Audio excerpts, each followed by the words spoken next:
Bio Bio Televisión, con el auspicio de Mundo Empresas. Transforma tu empresa en una hiperempresa. Mundo Tecnología al alcance de todos. Mage de Dongfeng. Vuelve a sentir la magia de manejar.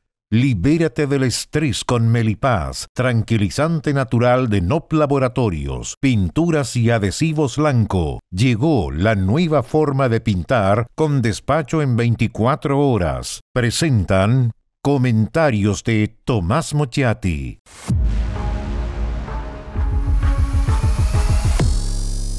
Conoce el Mage de Dongfeng y vuelve a sentir la magia de manejar. Desde 13.990.000 pesos en Dongfeng CIDEF y su red de concesionarios.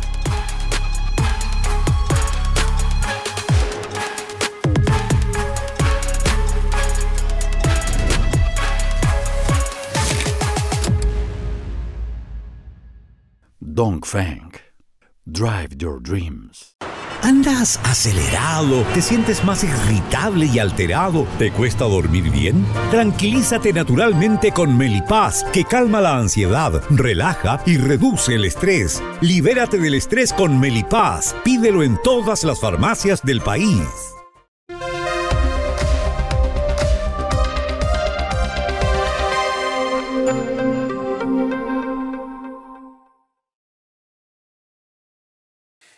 Las crisis, como la chilena, son sistémicas. En cambio, cuando se trata de un asunto puntual, esas son simples trabas, son meros impedimentos, son inconvenientes focalizados. Lo que vivimos hoy es una falla generalizada del ecosistema. Es la falla estructural, con profesores deficientes, alumnos poco dispuestos a estudiar, protegidos por los padres, con notas regaladas a destajo, con universidades que muchas regala los títulos, con un consumo de droga desatado, con crecimiento económico mediocre, con fronteras imposibles de resguardar, con fuerzas armadas que dicen que no están en condiciones de hacerlo, con un Estado que crece y crece sin que mejoren los servicios, un Estado que no es capaz de saber ni siquiera cuántos funcionarios tiene contratados. Todo esto ocurre cuando la pobreza empieza a extenderse. Se esconden los datos para darlos a conocer para cuando el momento convenga. Ocurre cuando la faltriquera pública, el bolsillo público se queda sin recursos. La caída no es solo del capital humano, que se manifiesta en la dificultad para mejorar la productividad pese al impacto tecnológico, sino que también en la dirigencia de todo tipo. Y todo esto se expone públicamente sin ninguna limitación.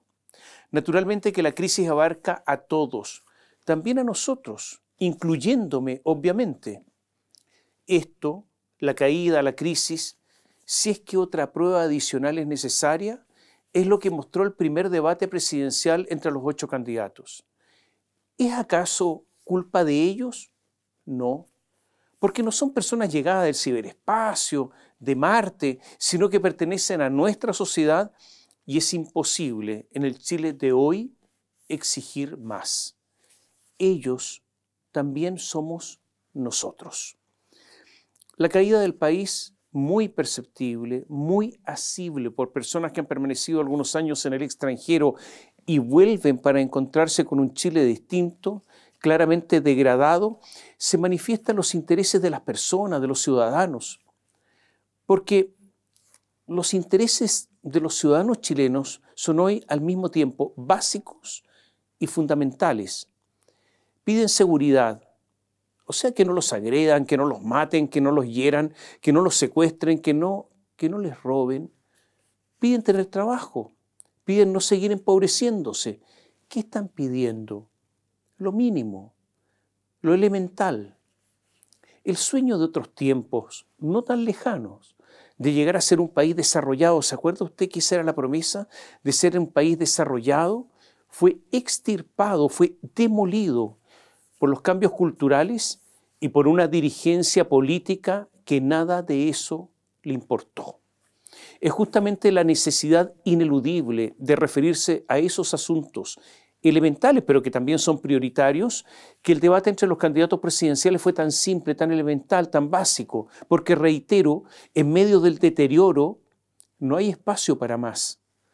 los candidatos, la mayoría, tampoco dan para adentrarse en otros estadios o tampoco ellos dan para mayores sofisticaciones. De esta manera, el debate es de medidas, de promesas de ciertas normas, de incluso alguna promesa concreta entremezclada con una crítica que simula un ataque, de una ironía que, por lo burda, fruto de algún pensamiento, aparece tosca. En el ambiente que vivimos no hay espacio para nada más. Y hago un paréntesis ahora, solo para hacer un recuerdo. En la competencia presidencial, solo considerando a la democracia cristiana, no a los demás partidos, cuando se iniciaba la democracia en 1988, terminaba Pinochet y empezaba la democracia, y eran las primeras elecciones presidenciales, en la interna de la democracia cristiana, ¿quiénes eran los candidatos que optaban a la presidencia de la República? Patricio Aylwin, Eduardo Frei Ruiz-Tagle y Gabriel Valdés. O témpora, o mores, dijo hace 2000 años Cicerón, aquellos tiempos, aquellas costumbres, aquellos personajes.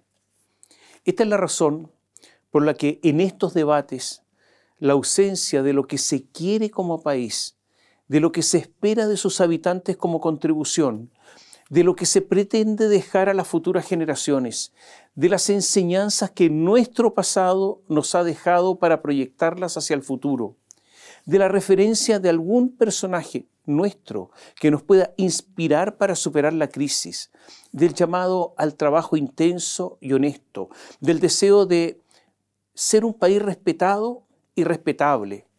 Esto y otros asuntos están fuera. No hay ni siquiera una aproximación. No sé si usted escuchó algo de esto. No hay objetivos ambiciosos que alguien proponga a la nación, aunque para algunos, incluso, la nación no existe. Por eso, el lenguaje empleado en estos debates es simple, es áspero, es rudo, es seco. No pierda usted el tiempo en tratar de encontrar alguna metáfora o alguna comparación ilustrativa. Si me permite una sugerencia, al menos en la forma, sería bueno que los candidatos parezcan seres humanos normales, que eliminen incluso tanto maquillaje, porque algunos se transforman en una especie de caricatura o un símil del Puma Rodríguez.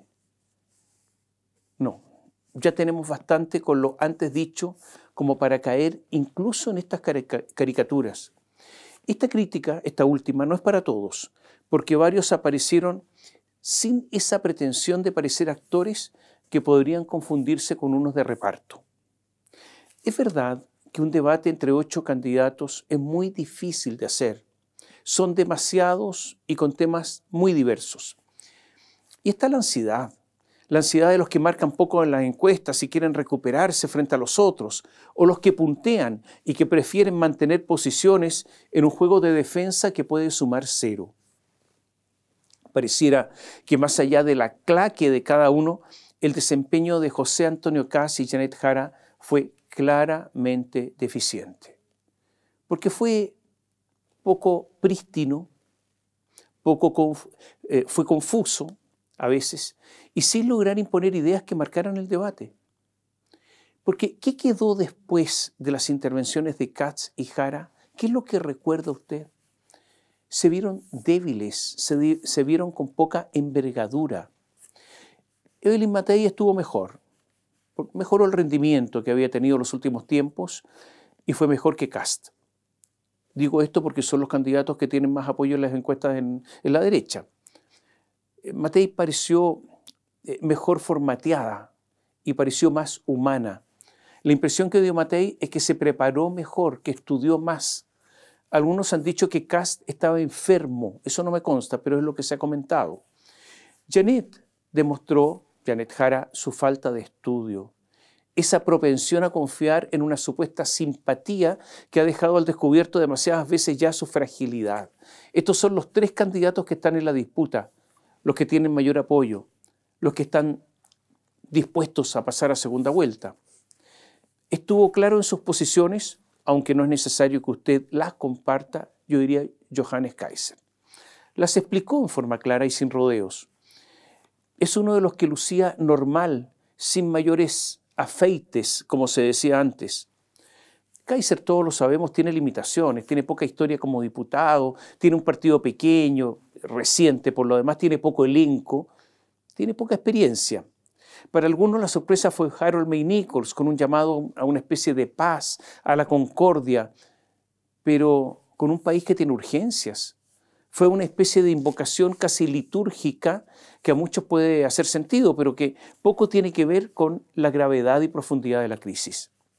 La de él junto a las intervenciones de Eduardo Artés y Marco Enrique Sominami son de aquellas intervenciones de candidaturas llamadas testimoniales, sin posibilidades de éxito final. Marco Enrique Sominami es el que mejor se expresa, el que usa con mayor soltura el vocabulario, el léxico, pero ya en su quinta candidatura presidencial sus palabras suenan vacías, como una especie de eco, ese que se siente en las catedrales vacías, sin feligreses, pronunciada por un sacerdote que ha perdido la fe. Esa pérdida de fe existe en el sacerdocio, pero también en la política. Y eso ha transformado a estos personajes en unos proclamadores de una verdad de la que descreen. O sea, es un poco triste todo eso. El primer enfrentamiento del debate fue personal. Recordemos que hace un tiempo Kast dijo que Jara prometía nacionalizar la minería del cobre y el litio, y la candidata del oficialismo acusó a Kast de ser un mentiroso, de mentir. Pero esa acusación de Jara fue falsa, porque en su programa de gobierno, ese programa para las primarias, se prometía nacionalizar el cobre y el litio. Ahora, en este debate se lo recordó Kast y le dijo así: todavía no escucho tus disculpas por tratarme de mentiroso. Y en cuanto al tema de las redes sociales, dijimos a la acusación de los trolls, dijimos desde el primer día que no estábamos de acuerdo con su mal uso. Se refería, insisto, a estas acusaciones por los trolls, algunos por error los llaman de otra manera, los llaman bots, que son las falsas acusaciones en redes sociales a Matei y a Jara. La respuesta de Jara fue tajante. Le dijo: no te voy a permitir que me trates de mentirosa, y te lo digo aquí claramente, y sobre todo porque has sido tú quien ha levantado mentiras en este país y de manera cobarde. Reconoce que tus aliados usan ejércitos de trolls y de bots. Tienes que tener los pantalones bien puestos y ser más directo. La ciudadanía necesita saber si esos trolls son tuyos o no. El país está sometido, como le decía al comienzo de esta columna, en problemas profundísimos, enormes. Y resulta que el debate partió así, con estos intercambios. Janet Jara, todos lo sabemos, ha tenido una enorme dificultad para presentar un programa de gobierno al país. Borró el que está inscrito en el servicio electoral, el que presentó para las primarias, y los dimes y diretes al interior de su comando están a la orden del día. Era de esperar entonces que las contradicciones, las discusiones estuvieran zanjadas antes del debate, pero no, eso no ocurrió. Entonces, del programa que borró, ahora en el debate reflotó la idea del sueldo mínimo de 750.000 pesos, una idea muy querida por el Partido Comunista, pero que se había ido diluyendo, especialmente porque uno de sus encargados económicos, Juan Eduardo Escobar, la había desechado. ¿Qué dijo Janet Jara en este foro para revivir este sueldo mínimo de las cenizas? Lo explicó así, textual: en algún minuto mi asesor económico consideró que esto no era pertinente, pero ¿saben qué? Para mí esta medida no es menor y por eso pedí que buscaran una solución. ¿Le parece a usted correcto en una política pública decir busquemos una solución, yo lo había desechado, él lo había desechado, yo la voy a revivir, vamos a buscar una solución? ¿Le parece bien esta vaguedad? Kast criticó a Jara en uno de sus puntos más débiles, de sus flancos más débiles. Le dijo: las cifras de desempleo son las mayores en los últimos 15 años sin considerar el periodo de pandemia. Franco Parisi, atacó a Evelyn Matei y le dijo: al expresidente Piñera lo investigaste, le interveniste el teléfono, lo traicionaste. Evelyn, tú apoyaste a rabiar a Pinochet y cuando no era rentable y productivo políticamente, sí, lo traicionaste. Y Parisi mostró imágenes, pese a que se había acordado no hacerlo. Entonces lo acusaron de tramposo. Y esta fue la respuesta de Evelyn Matei. Él suele actuar así, sobre todo contra las mujeres. A las mujeres las trata especialmente mal, dijo, aludiendo a la batalla judicial por alimentos que Parisi tuvo con su ex esposa. Lo que siguió demostró a una Matei, yo diría más bien preparada, preformateada, lo que no es una crítica, sino una constatación de que hubo coaching. ¿Qué dijo Matei en respuesta a todo este ataque de Parisi? Dijo: los chilenos me conocen y sí, he tenido errores, me he equivocado, pero con el presidente Piñera logramos recomponer totalmente. Tanto es así que me nombró ministra y nos quisimos enormemente y lloré cuando murió y ahora su familia me acompaña porque, ¿sabe qué? Ambos nos dimos cuenta que nos habíamos equivocado. Eso es humano. Lo lindo es que nos pudimos poner de acuerdo y volver a armar una relación y eso es lo que quiero para los chilenos. Respuesta absolutamente preparada. Marco Enrique Minami atacó con persistencia a Janet Jara por la crisis laboral que vive el país. La trataba, yo diría un poco ofensivamente, de ministra para recalcar que es la encarnación del gobierno y le dijo que no se ausente más de los debates. Se escondió, no lo vuelva a hacer. Ellos tienen malas ideas, pero no muerden, le dijo. Jara pareció sorprendida por las críticas de Marco Enrique Minami, lo que demuestra que su comando tiene problemas, porque Marco, para subir en las encuestas, en el apoyo popular, debe lograr votos de la izquierda. Es el único lugar donde puede cosechar, o sea, votos de Jara. Por eso es un poco tonto que en el comando de Jara esto no lo hayan previsto. A Parisi le pasó una cosa rara, no sé si usted se dio cuenta. Cerraba una y otra vez los ojos. Era incómodo ver eso. No sé si estaba nervioso, si de repente se le apareció un tic, si era una luz del estudio que lo encandilaba, pero fue raro. Yo diría que fue inquietante. Criticó a toda la clase política, a lo que Milei llama la casta, y dijo que él sería el hombre puro entre toda esta gente decadente y sumergida en intereses espurios, bastardos. Al escuchar eso, Johannes Kaiser sereno le retrucó: Franco, con respeto, pero esta es tu tercera elección. Tú no eres un ajeno al mundo político, tienes un partido, eres parte del sistema. Lo siento, es así, le dijo.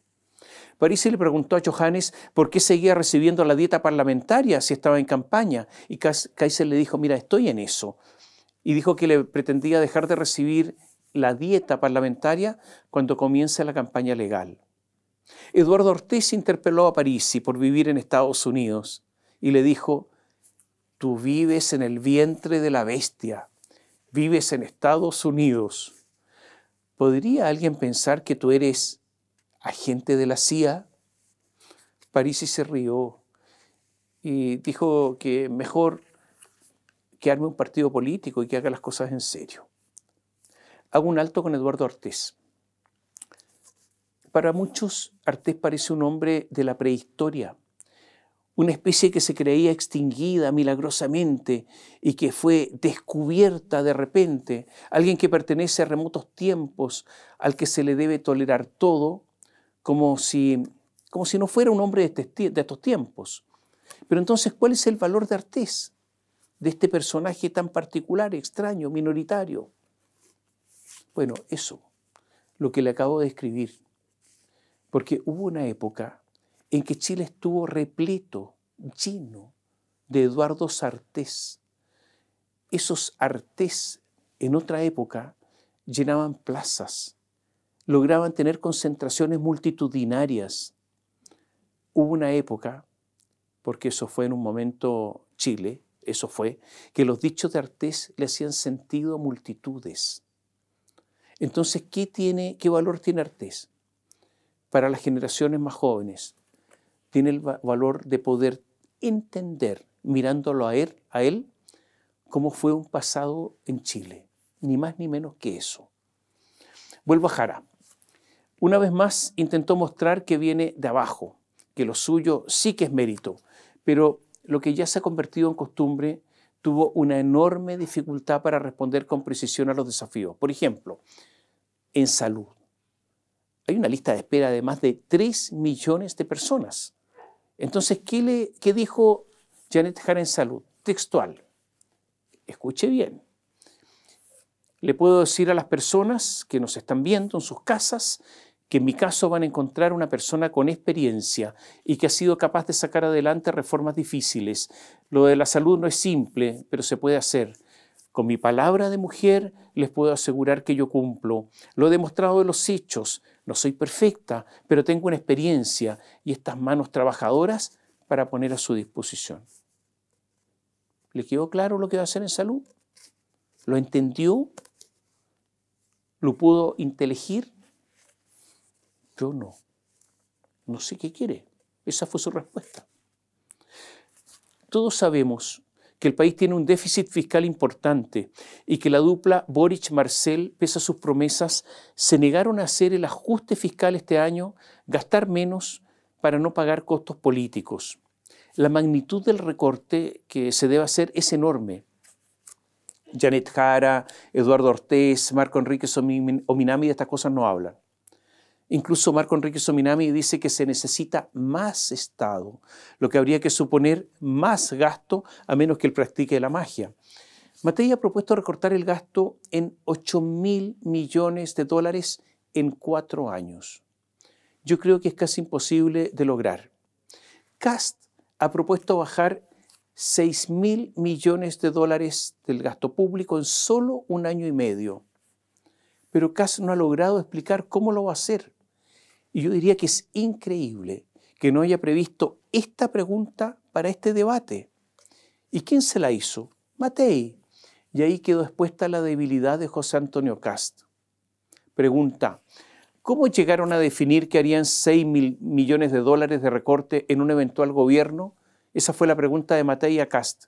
Y José Antonio le dijo, nuestros diputados presentaron una indicación para rebajar el presupuesto de la nación, pero desde Chile Vamos se opusieron a eso. Matei le retrucó, no, el Consejo pide un recorte de 2.000 millones. Kast aseguró que economistas como Klaus Schmidt-Hebel han señalado cómo recuperar la productividad y la inversión, cómo hacer una rebaja tributaria para la competitividad y con mayor inversión. Va a haber mayor crecimiento, mayor empleo.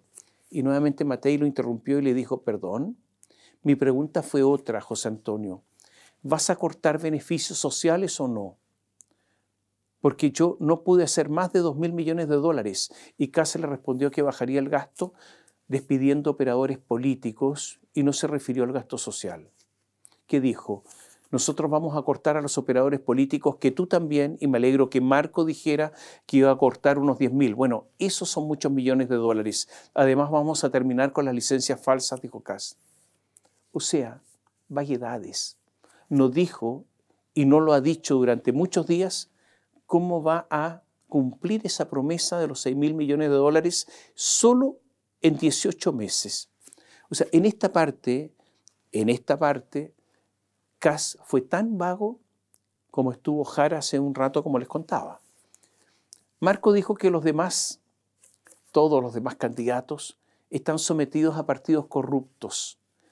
Al referirse a su propia soledad, dijo de Matei, a diferencia de ella, yo creo que está espantosamente secuestrada por partidos corrompidos, al igual que los demás candidatos que tienen partidos y corruptos que los joden. Y reiteró, creo que ellas son candidaturas secuestradas por la corrupción y ser independiente me da mucha más libertad. Bueno, dejemos todo esto hasta ahí. Estos fueron los dimes y diretes, algunos. Es como si estuviéramos comentando en parte farándula política. Pero en eso se ha transformado todo esto. Son demasiados candidatos, dicen cualquier cosa, se enfrentan entre ellos y terminamos con este resultado.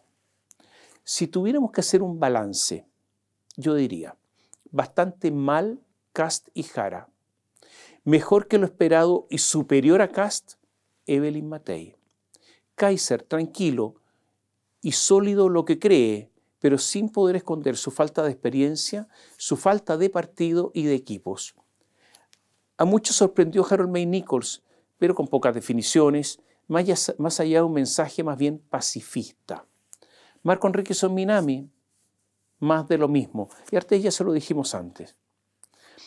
La actitud de Marco Enrique Sonminami de atacar a Janet Jara cayó pésimo, porque se considera que Marco Enrique Sonminami es de la izquierda. Tomás Hirsch, en T13, criticó la ofensiva contra Jara. Dijo, incluido uno que se supone que es del sector progresista, Marco Enrique Sonminami, se dedicó a atacar permanentemente a Janet Jara. Es bastante curiosa la postura, o qué está tratando de hacer. Me pareció lamentable, para ser honesto, me pareció triste. Jara lo hizo mal, como les decíamos, e incluso ella después lo reconoció. Explicó así su desempeño flojo. Dijo, no soy candidata profesional, yo no estudié para ser candidata, tenía al lado mío a Kast, que ha sido candidato 3 veces, mío, que esta es su 5ª vez, y Parisi es su 3ª. Yo no me puedo comparar con la situación de ellos. Consumí mi tiempo tratando de responder interpelaciones cruzadas, pero claro, la responsabilidad es mía, así que la veo bien autocríticamente.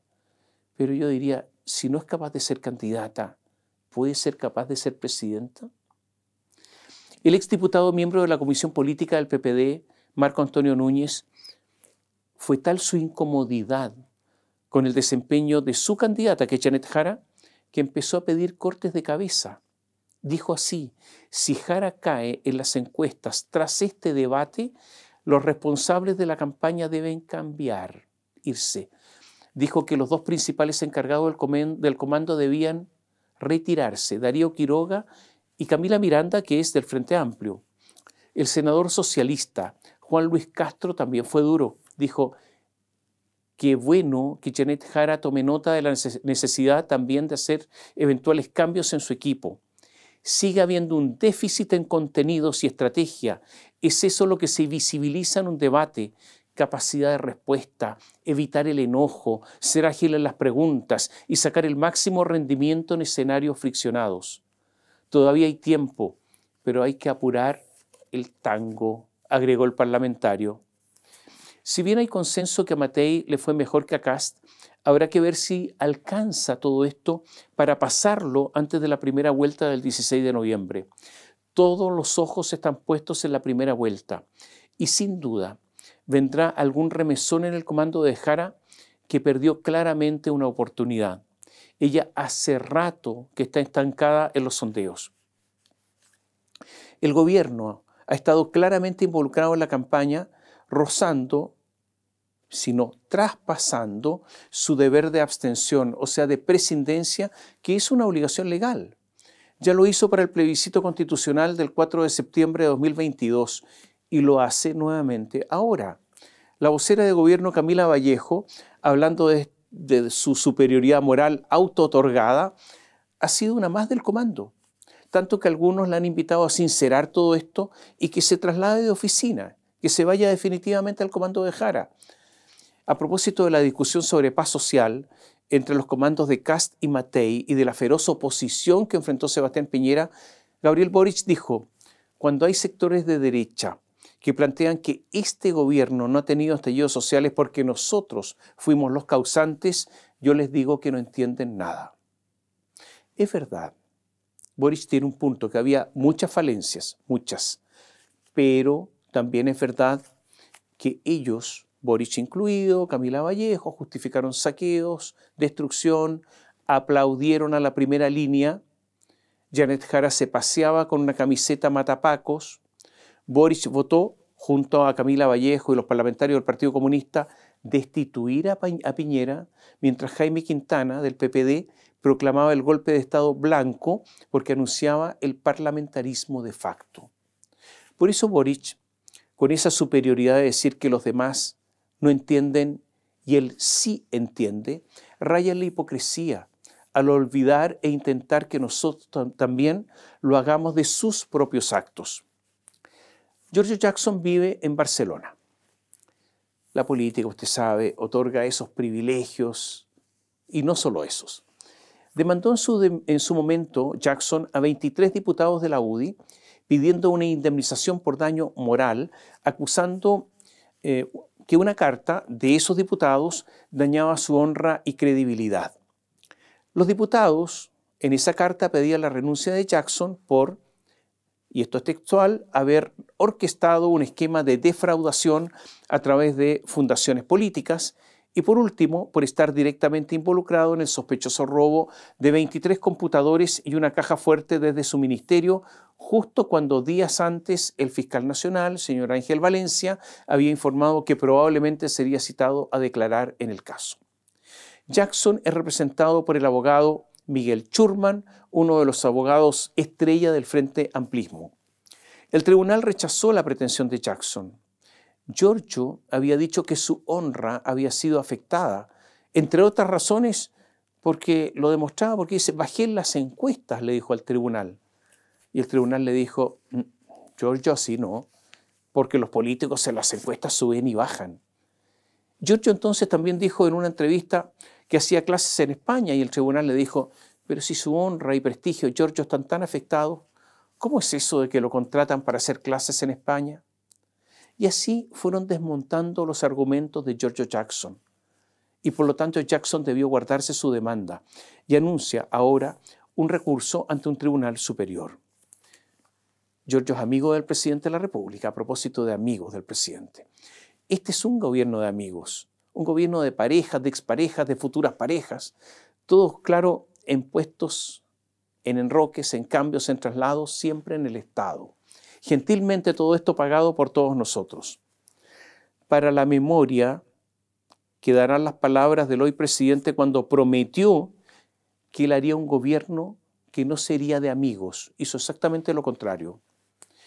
Y un amigo del presidente se llama Felipe Valenzuela. Es periodista, es militante, obvio, del Frente Amplio.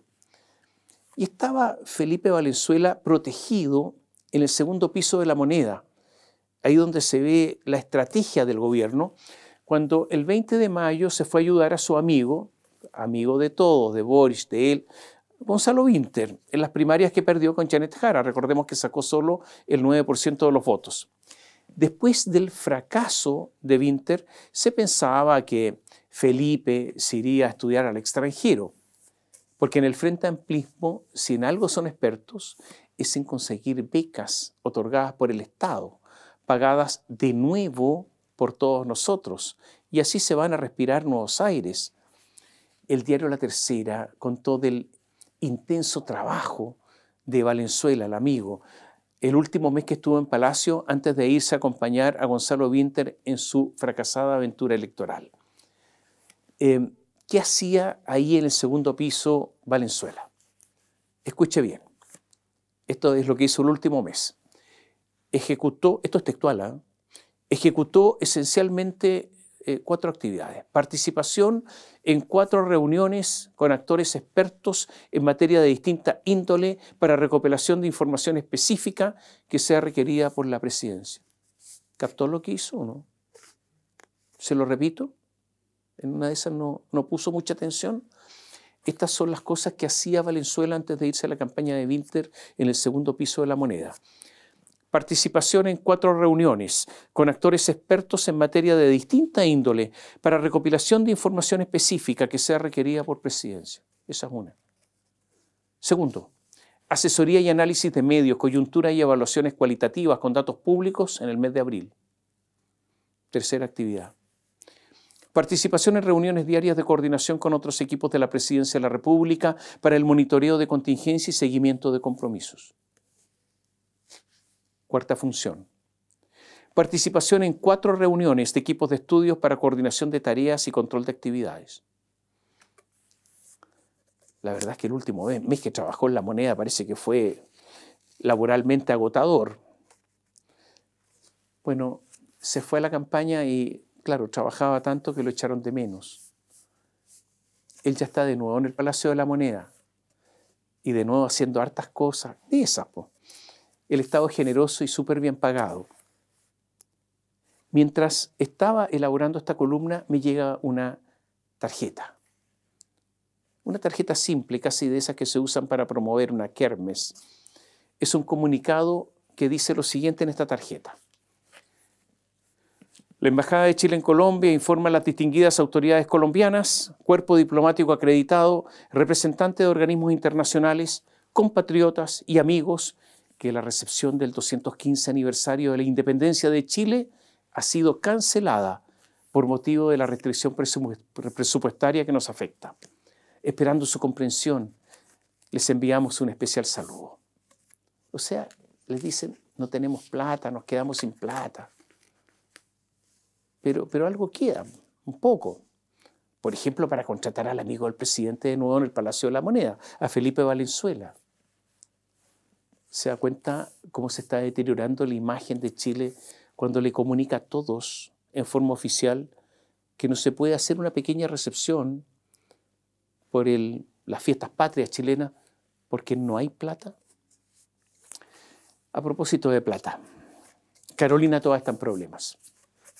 Ustedes saben que las campañas de primarias no tienen financiamiento público. Carolina creía que iba a ganar las primarias, por lo que gastó harta plata, estaba segura de que iba a ganar. Y después dicen, bueno, se arregla la carga en el camino o la plata en el camino. Porque los candidatos hacen cosas está entre comillas, ¿no? Hacen cosas para después, con el financiamiento legal, pagar gastos previos. Carolina entonces tomó una calculadora y esta arrojó lo siguiente: gasto de las primarias, 437.603.000 pesos. Ingresos, los restamos, 260.003.141 pesos. De la resta quedan 177.600.033 pesos. Eso es lo que debe Carolina, más de 177 millones de pesos. Hubo un descalce. Carolina entonces empezó a golpear la puerta de los partidos. Naturalmente que el socialismo democrático, el PPD, de su partido, no le abren la puerta. El PPD se puso con algo, con 23 millones, nada más. Y ahí está Carolina, derrotada y debiendo plata. Uno que sabía, me refiero a Napoleón, dijo alguna vez, la victoria tiene 100 padres y la derrota es huérfana. Carolina Toá en estos días enfrenta la soledad de la derrota y las deudas. Son tristes las derrotas, son también empobrecedoras, y empobrecedoras en todo sentido. Francisco Vidal renunció finalmente a la presidencia de Televisión Nacional. El hombre, pese a todo lo ocurrido, no se quería ir, pero con este pese a todo me refiero a las gigantescas pérdidas de Televisión Nacional. Le han pasado plata una y otra vez y no les dura nada. Y no hay plan de reducción de costos, diseñar un nuevo modelo, nada. Hay unos vagos argumentos que pocos entienden, que pretenden que entre todos les sigamos financiando con su mala gestión, sus regalías y su desparpajo. Naturalmente que el gobierno es responsable al designar a Vidal, y Francisco Vidal, es responsable al aceptar el cargo, porque Vidal no sabe de medios. El directorio está coteado, el directorio de Televisión Nacional, de manera que la derecha también tiene sus representantes y también es responsable. Lo otro es que Vidal entiende poco de incompatibilidades, de conflictos de interés y este tipo de cosas, porque había realizado permanentemente declaraciones políticas, por ejemplo, que había que parar a Kast siendo presidente del directorio de TVN. Vidal hablaba permanentemente de la televisión pública y decía, el modelo es la BBC. Bueno, el representante de la BBC le habrían despedido con una patada en buena parte si se hubiera comportado como Vidal, de la misma manera. Por eso, lo que dicen, eso de tratar de justificar recursos permanentes porque nosotros vamos a hacer el canal público, no es verdad. Tanto es así que Gabriel Boric, Camila Vallejo, hablan de la necesidad de la TV pública, que hay que defenderla. Pero ocurre que cuando nombraron a Adriana del Piano ministra de Defensa, ella era directora de TVN. Salió de TVN para ser ministra de Defensa. Una política. No sabe de medios y yo creo que no sabe de defensa. Y hasta el día de hoy, Gabriel Boric no ha designado a alguien para reemplazarla. ¿Se da cuenta que no les importa? Salvo para pedir plata. La derecha, que tiene, se lo decía, miembros en el directorio de TVN, no habla mucho del canal. Dice pierde plata, pero no habla mucho. No solamente no habla porque son responsables, lo coadministra, sino porque compite en el mercado publicitario en forma irregular, por recibir financiamiento estatal. Pero eso es lo que ocurre también con el Canal 13, con Luxic.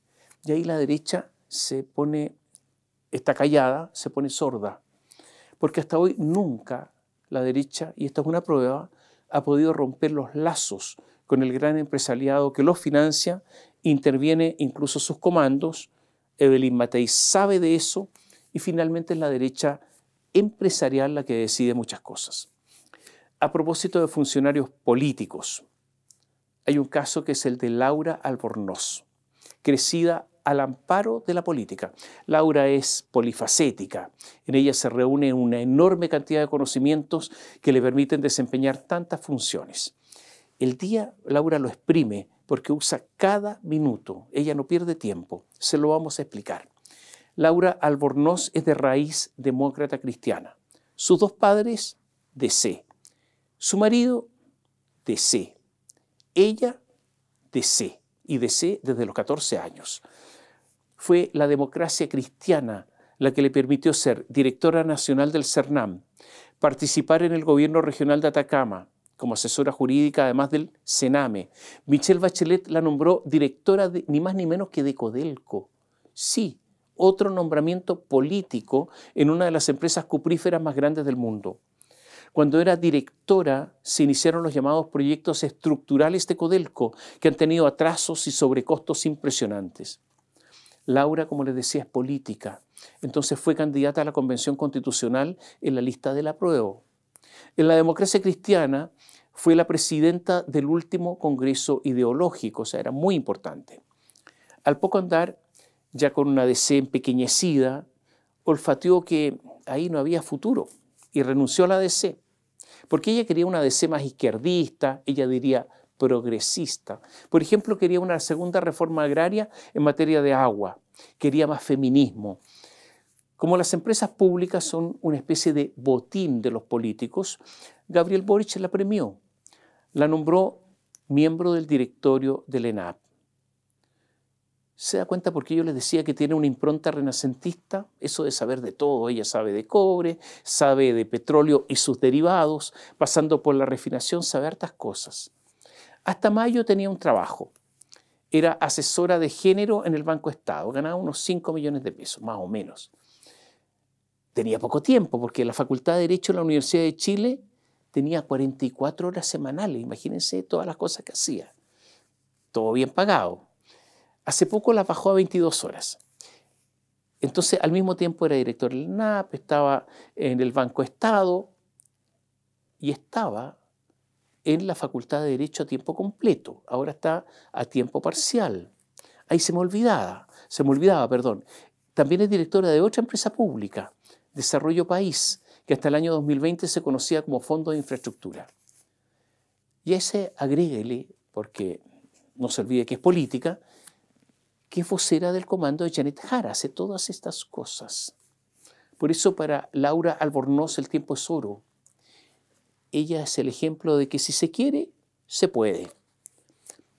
Resulta obvio que las empresas públicas no debieran financiar a la vocera de una campaña. Tampoco una empresa privada. Las campañas están generosamente financiadas por todos nosotros. Tienen financiamiento público. Pero Laura quiere tenerlo todo, absolutamente todo. Entonces, desde su altura moral, como les decía, autoconferida, Camila Vallejo dijo: las acusaciones en contra de Laura Albornoz son absolutamente sin fundamento. O sea, ella, la guardiana de Chile, agregó: oye, resguardemos la integridad informativa antes de reiterar o repetir acusaciones sin fundamento. Dijo que Albornoz, ¿qué problema tiene? Fue designada por alta dirección pública. Camila ya nos tiene acostumbrados a las verdades a medias. A Albornoz la designó en última instancia Gabriel Boric, él personalmente. Cada vez que vea a Laura Albornoz hablando en representación de Janet Jara, no se olvide que entre todos estamos pagando esa vocería. Yo no había conocido un personaje público, pasó a otro tema, yo no había conocido un personaje público con un equipo de abogados tan poderoso. No había conocido a alguien que tuviera tantos abogados contratados, todos conocidos, todos caros, con altos honorarios, todos con influencias políticas, todos de distintas sensibilidades. Claudio Orrego, el gobernador de la región metropolitana, en el intento de salvarse, está moviendo todos los hilos, recurre a todas sus amistades políticas, hace todo lo posible para no hundirse. Contrató, ¿cuántos abogados? 2, 3, 4, 5, no, 9 abogados. El caso Procultura es uno de los más escandalosos de las fundaciones que recibieron plata del Estado. Recordemos que esta es la fundación que dirigía el médico psiquiatra Alberto Larraín, con quien Orrego tenía una larguísima relación. Ambos fueron simultáneamente camaradas en la democracia cristiana. Cuando el fiscal regional Francisco Cooper estaba por formalizar a personas en este caso, fue apartado por el fiscal Ángel Valencia y en su reemplazo designó al fiscal Juan Castro Becchios. Hace algunos días, el fiscal pidió el desafuero de Claudio Orrego. Esto es un antejuicio, el desafuero, porque Claudio Orrego no puede ser llevado a juicio inmediatamente. Después de este desafuero debía seguir la formalización. Los cargos en contra de Orrego son fraude al fisco, usurpación de funciones y malversación por aplicación pública diferente. La Fiscalía ha dicho que Orrego abusó de su cargo de gobernador regional metropolitano y en consecuencia de la función pública que desempeñaba, interviniendo en actos propios de su función y con infracción grave de los deberes del mismo en la suscripción de convenios y traspasos de fondos a la Fundación Procultura sin que esta institución poseyera la capacidad, idoneidad, competencia y experticia para ejecutar los tratos para los cuales había sido contratada, lo que generó como perjuicio el valor total de montos asignados de ambas iniciativas correspondientes a 1.690.388.000 pesos. La Fiscalía dice que Orrego tenía tanto interés en hacer el convenio / negocio con Procultura que llamó al contralor anterior, Bermúdez, para que acelerara la toma de razón de la resolución que autorizaba el pago por adelantado de estos más de 1.600 millones de pesos. Esa plata incluso se pagó en forma anticipada, 100%, y fue colocada en fondos mutuos para ganar platita. Orrego ha dicho que no era amigo ni cercano del médico Alberto Larraín, pero los hechos demuestran que Orrego falta a la verdad. Se conocían de hacía muchísimo tiempo. El negocio en Santiago se inició con una conversación en un aeropuerto entre gente que se conocía y se materializó a toda velocidad, a una inusual toda velocidad. La Fiscalía dio a conocer además un certificado médico que sería ideológicamente falso, emitido por el doctor Larraín a Orrego. La Fiscalía había fijado una audiencia de desafuero de Orrego para el 6 de octubre próximo a las 9 horas. Pero yo se lo decía, no se va a hacer. Dije, fijado. Orrego, como les contaba, ha contratado a un verdadero ejército de abogados. Es numerosísimo. A ver, ¿quiénes son? Voy a contar ahí, con las manos. El exfiscal Rodrigo de la Barra. Él comenzó a trazar las primeras estrategias. Cristian Riego, experto en derecho procesal. Ciro Colombara. El penalista José Pedro Silva. Miguel Schurman. el mismo que representa, recuerda usted, a George Jackson, Gastón Gómez, cercano a Renovación Nacional, Jorge Correa Sutil, ex de CEL, que defendió al ministro de la Corte Suprema, Sergio Muñoz, Patricio Zapata y Jorge Burgos, todos lo conocemos, 9 abogados. ¿Qué desea Orrego y sus abogados? Que el caso no se vea en Antofagasta, sino en Santiago, y ni más ni menos que en el 7º juzgado de garantía, el que ha sido permanentemente acusado de tener una sensibilidad de izquierda. Ahí opera, por ejemplo, el juez Daniel Urrutia, pero hay varios Urrutias como él. Los abogados santiaguinos quieren operar de local, y en el foro se comenta que en esos tribunales tienen muchísimas influencias. Extrañamente, la Corte de Apelaciones de Antofagasta, en una inusual velocidad, que ya lo quisieran otros, decidió suspender la audiencia de desafuero. Sin embargo, el juzgado de Antofagasta ha decidido no suspender su causa, sino que seguir con la causa de Procultura. ¿Por qué la causa se está tramitando en Antofagasta? Porque ahí partieron los casos que se estiman de corrupción. Es ahí donde se denunció la pintura de fachada gorda, la pintura de brocha gorda de fachadas con el metro cuadrado más caro de Chile. ¿Se acuerda de ese caso? Procultura estaba en eso cuando cobraron un montón de plata por pintar fachadas. Procultura operó en Antofagasta, en Santiago, en Valparaíso, en La Calera, en Lota, en muchas ciudades. Pero ¿por qué estima la Fiscalía que esto debe tramitarse en Antofagasta? Porque es ahí donde se previno el conocimiento del asunto. Y la Fiscalía estima que no se debe suspender la audiencia de desafuero porque las normas invocadas para fundamentar eso corresponden a un juicio y no a un antejuicio como es el desafuero. La causa penal todavía no ha nacido, por lo que no se pueden aplicar las normas que invocó extrañamente la Corte de Apelaciones de Antofagasta, incluso desconociendo jurisprudencia existente al respecto. La batalla que está dando Claudio Orrego para evitar enfrentar la justicia penal y desde ya, poco a poco, trasladar todo esto a Santiago para jugar de local, es enorme. Es una batalla costosa, con abogados de enorme influencia. Yo creo que hay que poner mucha atención en lo que está haciendo Orrego y lo que están haciendo estos abogados. Al Partido Comunista se le ocurrió una cosa bien rara. Se le ocurrió llevar de candidato a un presunto delincuente. Solo a ellos, de mentalidad autoritaria, se les ocurre este tipo de cosas. Bueno, también hay un caso con la Federación Regionalista Verde Social y con Miguel Ángel Caristo. Ocurre que Daniel Jadwe le fue mal en una apelación y se ha resuelto hace poco que no podrá ser candidato a diputado. O sea, a Daniel Jadwe se le viene la noche.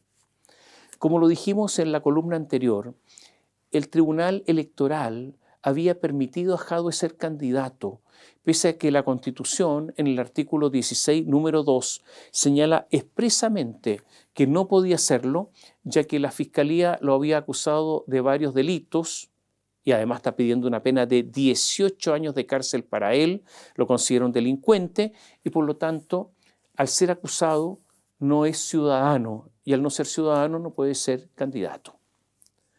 Poco antes de cerrar esta columna, el Tribunal Calificador de Elecciones, que es la instancia superior al que le había permitido a Daniel Jadwe ser candidato, ha dictado una sentencia y en esta sentencia ha restablecido el imperio del derecho. Jadwe no podrá ser candidato ni siquiera votar en las próximas elecciones. Para Jadwe esta es una derrota de grandes proporciones. Para Lautaro Carmona, su deuda con Jadwe incluso ya quedó saldada, te permití ser candidato. Para Janet Jara es un alivio sacarse a Jadwe de encima. Ahora, si usted pretende sostener que aquí solamente hay contentamiento de la derecha, se equivoca.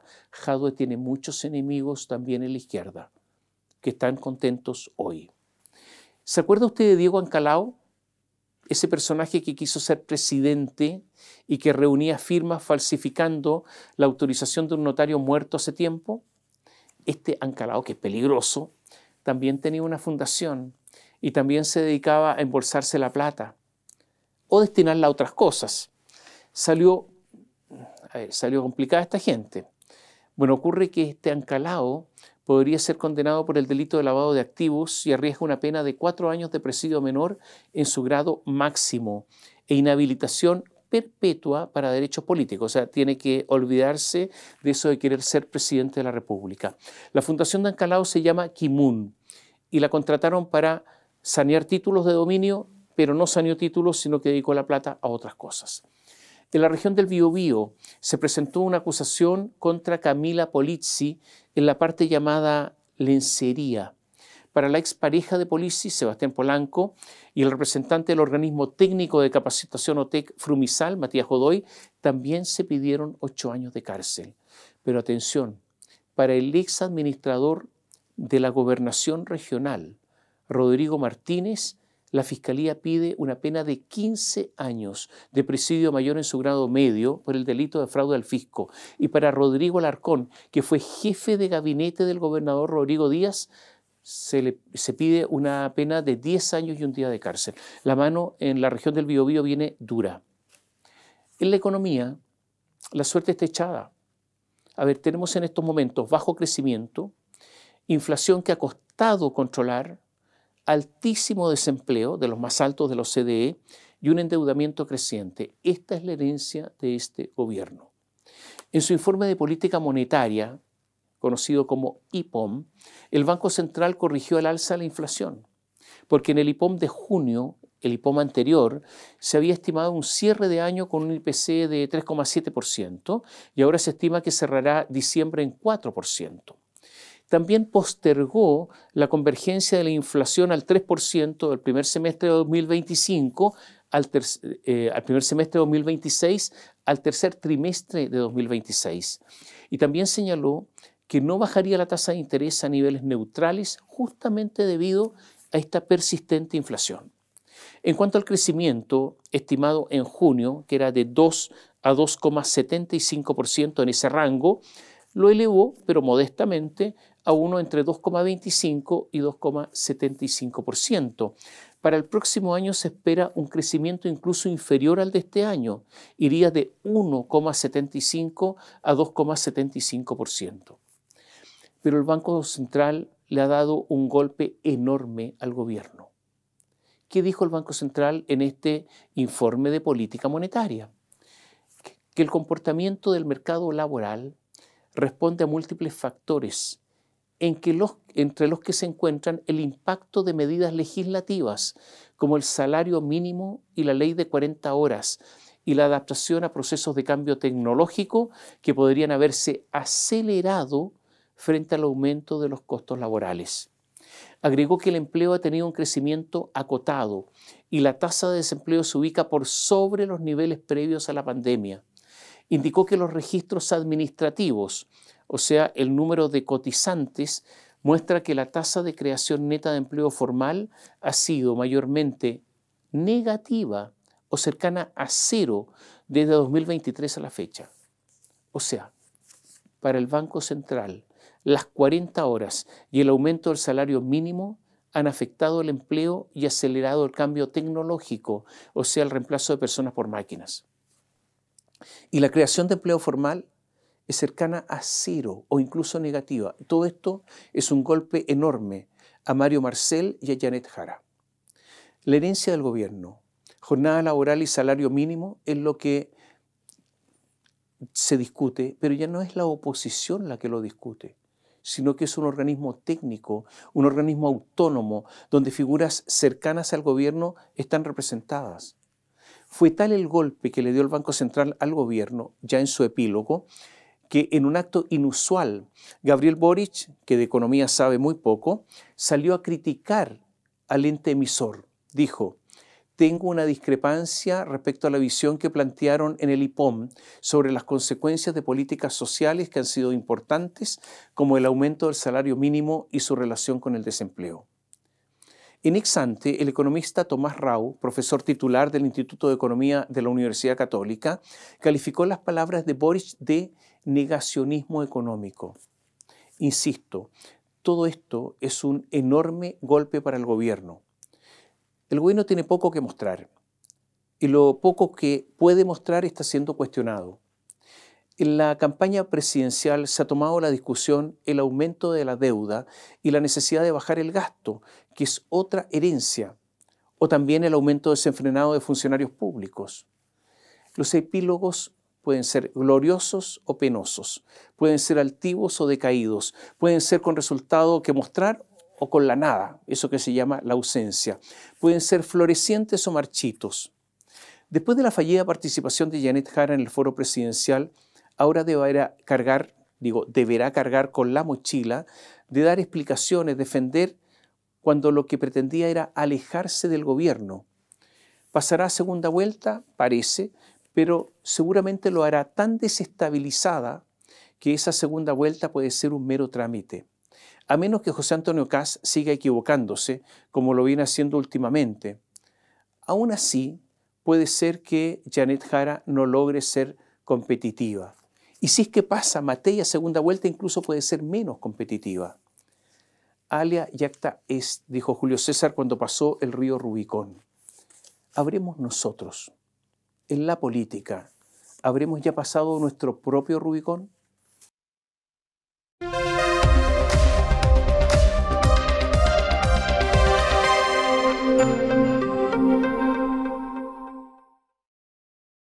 Bio Bio Televisión, con el auspicio de Mundo Empresas. Transforma tu empresa en una hiperempresa. Mundo Tecnología al alcance de todos.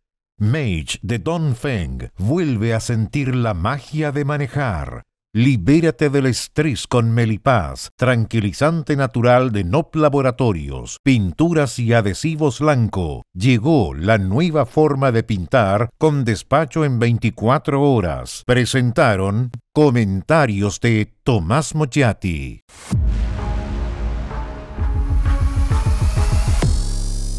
Conoce el Mage de Dongfeng y vuelva a sentir la magia de manejar. Desde 13.990.000 pesos en Dongfeng CIDEF y su red de concesionarios.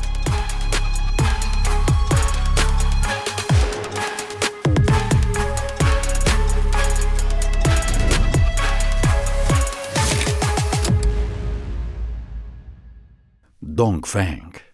Drive your dreams.